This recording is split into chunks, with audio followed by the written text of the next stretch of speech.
all I need are some better days. Fuck me, I'm looking in the mirror, so foggy, but I've never seen clearer. I don't really think anyone can save me, and honestly I'm not really sure I want saving. I like to be my own worst enemy. There's no risk if you don't try at anything, so I'ma just keep buying everything. See you in the next life, have to be a better me. I don't think that my head's on straight, gotta flip it and grip it and go and get an x-ray.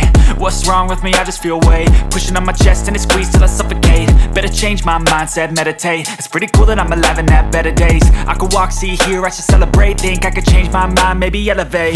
Living life, every day, late at night, not okay. All I want, and I pray, all I need are some better days.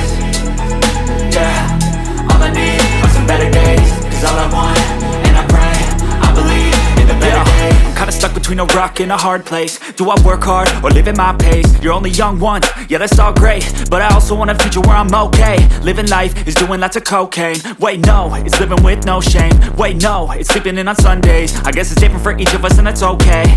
Well I just wanna be happy, how to get there? Glad that you asked me. I think it's different for everyone. Some of us need work, others need fun. Some of us need purpose to overcome. But try to do what you love when it's said and done, cause there's so many differences in each of us. Trust your gut, it can show you what you want. Living life, every day, late at night, not okay.